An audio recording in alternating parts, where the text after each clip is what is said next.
Subscribe करें हमारे channel को आसान जिंदगी और इस बेल आइकन को प्रेस करें इसी तरह के और वीडियोस प्राप्त करने के लिए। नमस्कार, मैं शारदा पांडे आसान ज़िंदगी के इस एपिसोड में आपका स्वागत करती हूं। जैसे कि होली आने वाली है और इसमें तमाम क्रियाएं होती हैं, तंत्र क्रियाएं, तमाम उपाय बताए जाते हैं कि आप ये कर लो तो ऐसा हो जाएगा। और बहुत सारे लोग परेशान रहते ही हैं, तमाम लोग सहम जाते हैं, डर जाते हैं। तमाम लोग तो ऐसे भी हैं कि उपाय करने के बाद तमाम दिक्कतों से घिर जाते हैं, तो हमसे पूछते हैं कि हमने ये उपाय किया था तो ऐसा हो गया, गड़बड़ हो गया, तो अब क्या करें कि वो ठीक हो जाए। तो मैं बोली भाई मैं तो ये उपाय बताई नहीं हूँ। बोले आप नहीं बताई हो, कोई और बताया था तो मैं इसको की तो वो चीज़ और ख़राब हो गया। तो मैं बोली भाई अब जब उसके बारे में मैं जानती ही नहीं हूँ तो आपको कैसे बता दूँ कि आप ये चीज़ कर लो और ठीक हो जाएगा। ये तो आप उसी व्यक्ति, चमत्कारी व्यक्ति से आप पूछ सकती हो जो आपको ये चमत्कारी उपाय बताया है। तो तमाम ऐसे हमारे पास कमेंट आते हैं, तो आपको मैं सावधान करना चाहती हूँ। वैसे तो मैं विरोध नहीं करना चाहती हूँ लोगों को, लेकिन जब हमारे पास कमेंट आते हैं ऐसे तो हमको ये लगता है कि तमाम लोग इस उपाय से परेशान हो रहे हैं, भयभीत हो रहे हैं, कष्ट पा रहे हैं। तो आपको सावधान करने के लिए मैं आपको ये सचेत करने के लिए बताती हूँ कि आप बिल्कुल ये सब उपायों पर ध्यान न दें। हमसे फिर पूछते हो तो हम तो उपाय जो बताते हैं उसका हम आपको उत्तर भी देते हैं। तो अभी होली में तमाम लोग एक्टिव हो जाएंगे जो कि बहुत ऐसे चमत्कारी बताएंगे वीडियो कि ये खा लो तो मंगलवार के दिन ये चीज़ मत खाओ, नहीं ऐसा हो जाएगा, आप ऐसा मत करो, यहाँ मत जाओ, नहीं आपको पति को कुछ हो जाएगा। यहाँ तक कि ऐसे ऐसे शब्द मैं अपने वीडियो में इस्तेमाल नहीं कर सकती, वो भी बताते हैं, बोल देते हैं, तो लोग काफ़ी भयभीत हो जाते हैं। जैसे कि ये चीज़ मत करो, नहीं आपके पति मर जाएंगे, या ये चीज़ खा लो तो आपको ये हो जाएगा, बहुत धन मिल जाएगा, ये चीज़ खा लो करोड़पति हो जाएंगे। इसका मैं एक और वीडियो में भी विरोध करी थी कि अगर ये चीज़ करने से करोड़पति कोई हो जाता है तो तमाम समस्याएं दूर हो जाएंगी, अपने भारत के भी, तमाम लोगों की भी। तमाम लड़ाइयाँ धन संपत्ति भूमि वस्त्र आभूषण के लिए होती है, तमाम चीज़ें ये समाप्त हो जाएंगी। तो जैसा कि पहले भी मैं बताई हूँ, कुछ तो कर्म होता है, कुछ कर्म गति होती है, और कुछ आदमी का जो किस्मत होता है उस पर भी रहता है।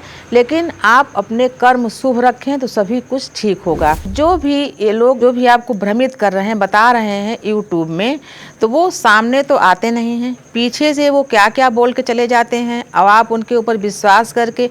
पहली बात तो मैं यही बताना चाहती हूँ कि हर व्यक्ति दुखी है, परेशान है, वो सोचता है हाँ ये पंडित जी या कोई भी यूट्यूबर जो उपाय बताते हैं उनका करके हम ठीक हो जाएंगे, या ऐसा भी कुछ बता देते हैं कि किसी व्यक्ति से उनकी बात मेल खा गई कि हाँ ये तो सही बता रहे हैं तो हम इसको करके ऐसा कर लें। तो मैं उन सभी यूट्यूबरों को भी बोलना चाहूँगी कि आप कमाई करें, आप लोगों के हित के लिए चीज़ें बताएं। तमाम जो हमारे पास कमेंट आ रहे हैं कि तमाम लोग जो दुखी हो रहे हैं, कष्ट पा रहे हैं, तो उनका और कष्ट न बढ़ाएं।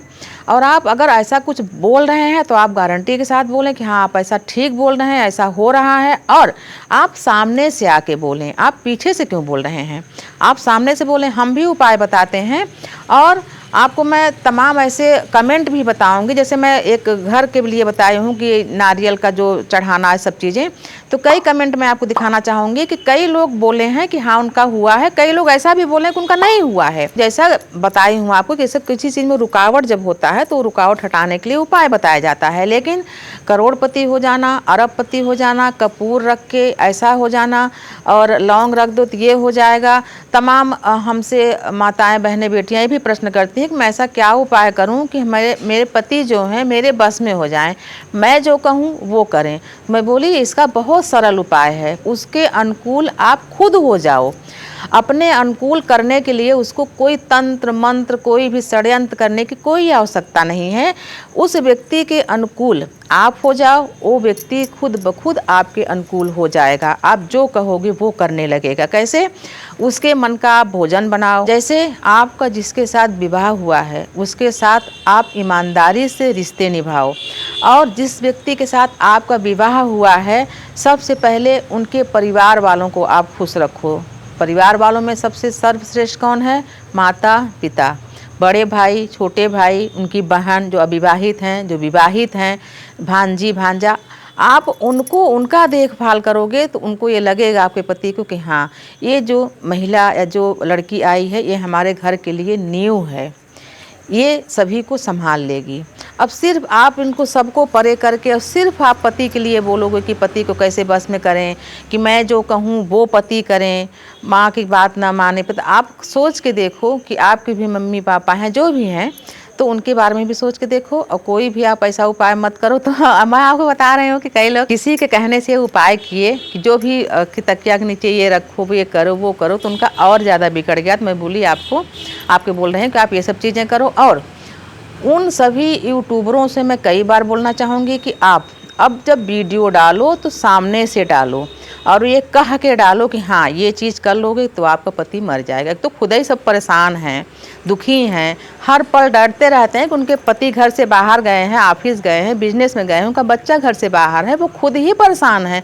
ऊपर से आप लोग ये पिंच करके कि ये कर लोगे तो ये पति को हो जाएगा, ये कर लोगे तो आपका ये हो जाएगा, ये नुकसान हो जाएगा।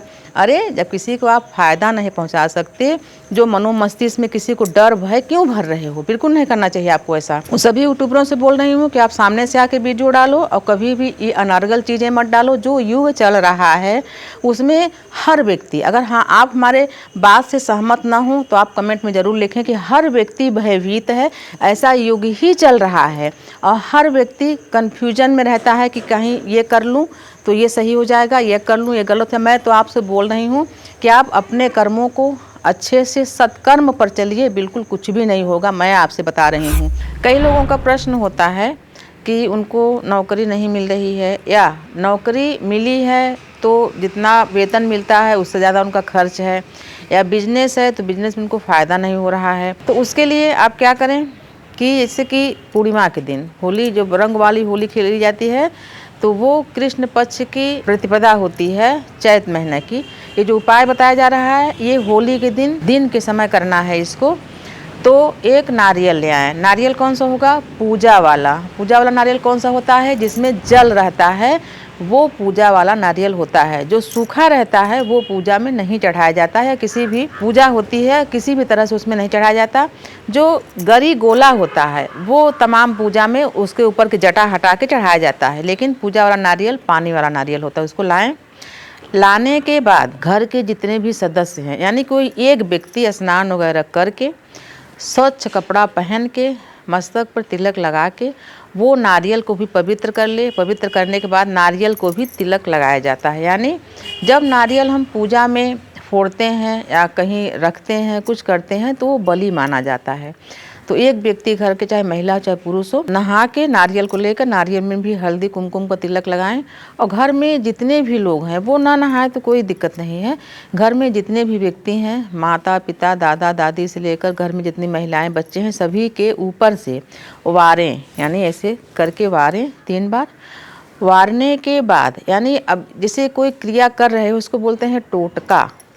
तो टोके टूटे टोटका, अगर कोई टोक देता है तो टोटका का जो प्रभाव होता है वो ख़त्म हो जाता है। तो पहले से समझा के रखो। जैसे मान लो किसी के बच्चे के ऊपर से आप वार रहे हो तो बच्चा बोल रहा है आप ये क्या कर रहे हो, तो वो टूट जाता है। तो समझा के रखो कि जब ये पूजा ये क्रिया होगी तो कोई ये नहीं पूछेगा कि आप क्या कर रहे हो।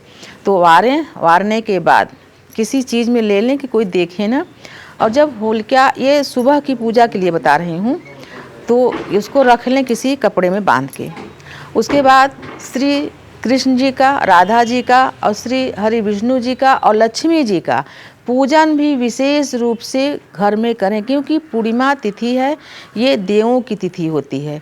इनकी विधिवत पूजा करें। इन देवताओं को जो प्रिय है उनको चढ़ाएं। जैसे भगवान श्री हरि विष्णु जी को आंवला, माँ लक्ष्मी जी को खीर, भगवान कृष्ण जी को मेवा मिश्री, राधा जी को दही दूध, जो भी इनको प्रिय है वो सब चीज़ें चढ़ाएं। इनकी भी विधिवत पूजा करें।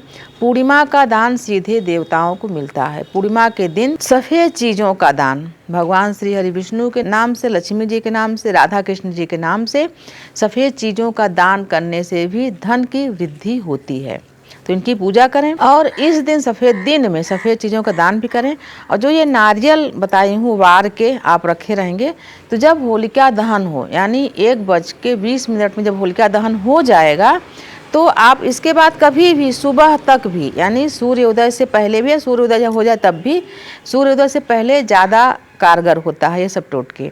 तो सूर्योदय से पहले ही ये नारियल वार के मतलब सुबह रखे रहेंगे तो जाके होलिका में डाल देंगे। और पूर्णिमा के दिन गाय को भी, यानी लाल रंग के गाय को भी मिष्ठान, मीठी रोटी या रोटी पर गुड़ रख के भी गाय को खिलाएं। इससे भी लक्ष्मी वृद्धि बढ़ती है।